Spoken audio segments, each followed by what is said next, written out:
નર્મદામાં ભાજપના વરિષ્ઠ નેતાઓ વચ્ચે આંતરિક ઘર્ષણ સપાટી પર પહોંચ્યું છે, જ્યાં સાંસદ મનસુખ વસાવા અને ધારાસભ્ય ડોક્ટર દર્શના દેશમુખ આમને સામને આવી ગયા. વસાવાએ મળેલા એક પત્રના આધારે તેમણે ભ્રષ્ટાચારના આક્ષેપો લગાવ્યા છે. તો આપના નેતાઓ સાથે ભાજપના નેતાની મિલીભગતનો વસાવાએ આક્ષેપ લગાવ્યો છે. કૌભાંડોમાં બિલ્ડર લોબી સાથે નેતાઓ સામેલ હોવાના આક્ષેપો મનસુખ વસાવાએ લગાવ્યા. વસાવાએ નામ લીધા વગર ડોક્ટર દર્શના દેશમુખ સામે આક્ષેપ કર્યા છે. એ તો મૌન જ રહેવાનું, પણ અમે વાત કરાવી કોઈ બી રીતના. અમે અમારી રીતના અમે વાત કરાવી કે હા કે સાહેબ અમે આજના ફસાયા હતા, એટલે અમે અમારી પાસે શું કરીએ, અમે ધંધો લઈને બેઠા છે. એટલે મજબૂરીનો આ લોકો લાભ ઉઠાવે, બધા તોડપાણી કરે છે.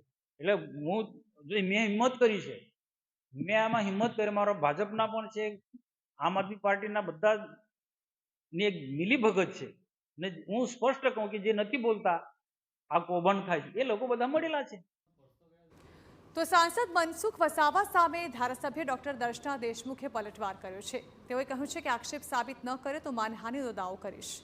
મનસુખ વસાવા મને ધારાસભ્ય સ્વીકારતા જ નથી તેવું કહેવું છે ડોક્ટર દર્શના દેશમુખનું. અમે પણ એમની પાસેથી આ સાબિતીઓ માંગીએ છીએ અને અમારી પર જે આરોપો મૂક્યા છે એ આરોપોનું કાં તો એ ખંડન કરે કાં તો સાબિતીઓ આપે. અને અમારી પર જે આક્ષેપો લગાયા છે એનાથી અમારી પ્રતિષ્ઠાને જે ઝાંખપ લાગી છે, ડોક્ટર દર્શના દેશમુખને ઝાંખપ નથી લાગી, સ્વર્ગસ્થ ચંદુભાઈ દેશમુખના નામને ઝાંખપ લગાવે છે, ભારતીય જનતા પાર્ટીને ઝાંખપ લગાવે છે.